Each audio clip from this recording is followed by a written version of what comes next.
May 1st, 1776. In a quiet town in Bavaria called Ingolstadt, 5 men gathered around a wooden table. The candles burned low. The windows were shut tight. Outside, the night was calm. At the head of the table sat a 28-year-old professor of canon law named Adam Weishaupt, intelligent, ambitious, restless. That night, he and his companions founded a secret society, but the name soon changed to something far more powerful. Another symbol was a single eye, not the eye of God, but the eye of hidden superiors. Adam Weishaupt did not dream small. He believed religion enslaved the mind. He believed monarchies corrupted society. His goal was simple in words, but radical in meaning, to make mankind free and happy. Yet he insisted something had to come first. People had to be made good. To Weishaupt, that meant freeing them from religious belief, dismantling governments, abolishing inherited power. In place of religion, there would be enlightened philosophy.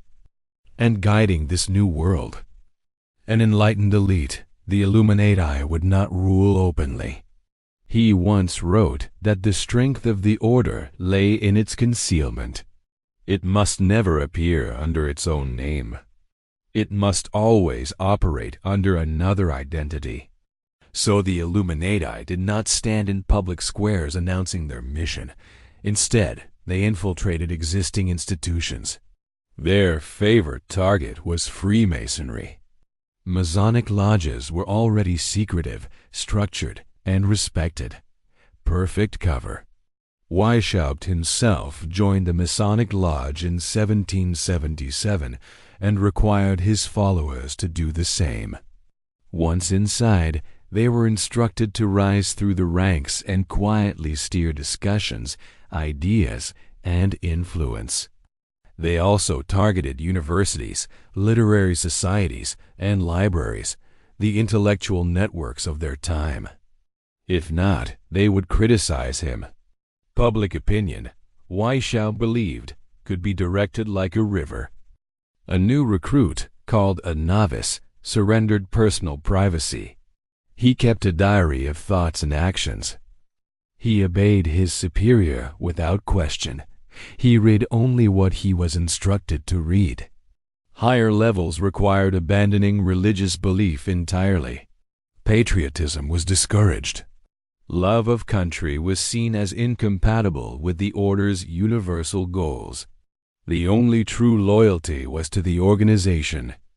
Shockingly, Weishaupt argued that even actions normally considered immoral, deception, betrayal.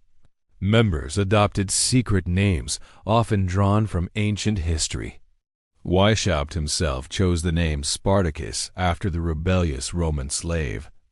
Many were lawyers, professors, writers, and members of the aristocracy. One famous name often mentioned in connection with the Illuminati is Johann Wolfgang von Goethe. Though historians debate the depth of his involvement, his association gave the group intellectual credibility. The Illuminati spread beyond Bavaria into Austria, France, Switzerland, Italy, and even Russia. Internal disagreements surfaced. Authorities in Bavaria became alarmed. In 1784, the Bavarian government officially banned the Illuminati. The ban was repeated in 1785, 1787, and again in 1790. Raids were conducted. Papers were seized. Members were questioned. But secret societies do not disappear easily. Adam Weishaupt fled Bavaria and found refuge elsewhere. He lived until 1830, continuing to write and defend his ideas. The organization officially dissolved under pressure. That they continued operating under different names. That their philosophy later echoed in revolutionary movements across Europe. Some researchers claim similarities between Illuminati goals and later communist ideology: shared property, abolition of hierarchy, global unity. Whether coincidence or influence remains debated. As the years passed, the Illuminati became more than a historical organization. It became a symbol. In literature, it appeared as a shadowy force behind world events. In 1818, Frankenstein was published. Some theorists suggest the setting in Ingolstadt was a subtle nod to Weishaupt's creation. In modern times, the Illuminati appears everywhere. In films, novels, video games, music videos. Celebrities are accused of flashing secret symbols. Today, the word Illuminati no longer refers simply to a Bavarian group from 1776. It represents the idea of hidden power, invisible influence, secret rulers guiding the fate of nations. But what is fact? Historically, the Bavarian Illuminati existed. It was real. It had members, structure, documents, and clear political and philosophical goals. What remains unproven is survival. There is no solid historical evidence that the original Illuminati continued beyond its suppression. Yet the power of an idea is sometimes stronger than the organization itself. Perhaps that is the true legacy of Adam Weishaupt. He wanted a hidden network influencing the world without being seen. Today, millions believe such a network exists, whether it does or not. In a strange way, his concept achieved immortality. If Weishaupt could see the modern world, where every global crisis sparks whispers of secret councils, where symbols are analyzed frame by frame, where the name Illuminati trends on social media, he might smile. Because the name survived. And sometimes, survival of the myth is more powerful than survival of the organization.